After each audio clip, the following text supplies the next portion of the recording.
Mes chers enfants du caté, j'ai une histoire à vous raconter, toute une histoire d'amour. Au commencement de tous les commencements, Dieu créa les humains pour qu'ils deviennent ses amis. Mais eux, ils ont préféré d'autres amis, ou même d'autres dieux. Ils ont tourné leur dos à ce Dieu de bonté. Ils ont préféré d'autres dieux qui, au lieu de les rendre meilleurs, ils les rendaient esclaves. Au lieu de leur donner la vie, ces autres dieux leur donnèrent la mort. Mais Dieu ne s'est pas fâché. À chaque fois, il renouvelait son amitié pour l'homme et la femme. Il leur a proposé beaucoup d'alliances.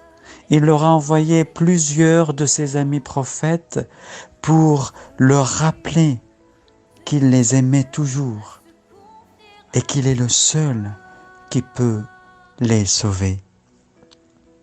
Mais les humains ont la mémoire tellement courte. Ils l'oubliaient très vite, très souvent.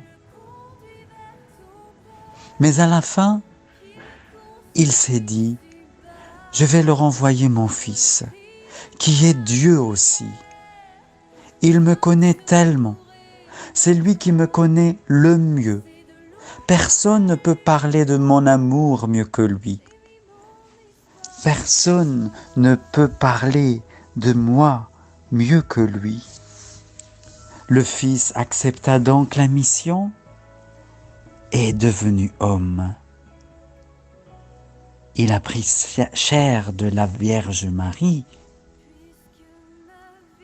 mais depuis sa naissance, les êtres humains le refusaient, le rejetaient. Déjà pour sa naissance, personne n'a voulu l'accueillir, personne n'a voulu l'accepter chez lui. Il est donc né entre les animaux, dans une étable. Même dans son pays était menacé alors qu'il n'avait que 2 ans. Ses parents, Marie et Joseph, son père adoptif, étaient obligés de quitter leur village pour aller en Égypte afin de le protéger. Parce que très tôt, encore une fois, les gens lui ont tourné le dos. Il va revenir quelques années après et s'installer à Nazareth dans la discrétion.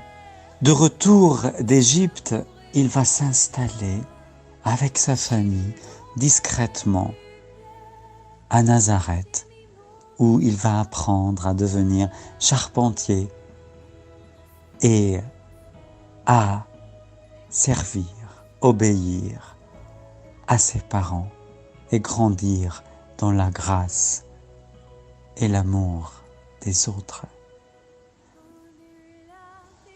Vers 30 ans, il va tout laisser pour accomplir la mission pour laquelle il a été envoyé sur terre, pour laquelle il a quitté toute la gloire du ciel pour venir jusqu'à nous et nous donner l'esprit de son Père.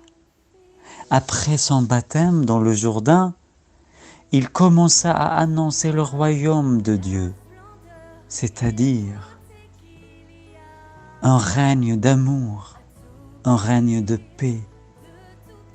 Cet amour qu'il est venu raconter lui a fait faire des miracles. Il a guéri des malades, ouvert les yeux des aveugles. Il est devenu ami et proche des pécheurs et des gens que les autres fuyaient, se moquaient d'eux et rejetaient. Mais malgré tout cela, les humains ont continué à lui tourner le dos. Mais pas tous. Heureusement qu'il a eu quelques amis, des amis qui ont cru en son message. Et ce sont eux qui nous ont transmis cette histoire d'amour. Mais ceux qui l'ont rejeté, ils ont même voulu se débarrasser de lui. Ils ont tout essayé pour qu'il soit condamné à mort. Ils vont réussir. Et avant de le crucifier, il va être torturé, flagellé, couronné d'épines.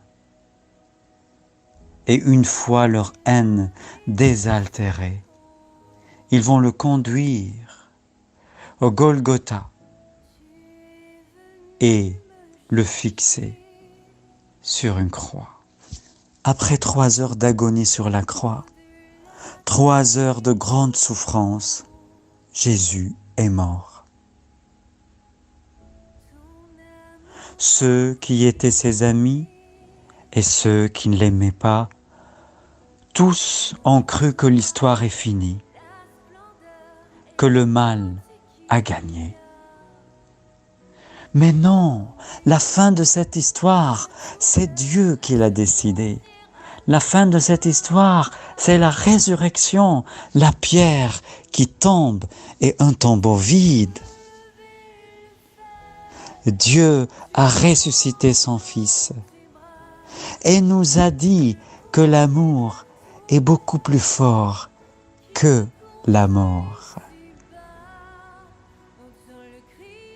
Par son Fils Jésus qui a accepté de souffrir pour nous, il nous a dit combien il nous aime, combien il est capable de tout pour nous raconter et nous fait entrer dans cette plus belle histoire d'amour.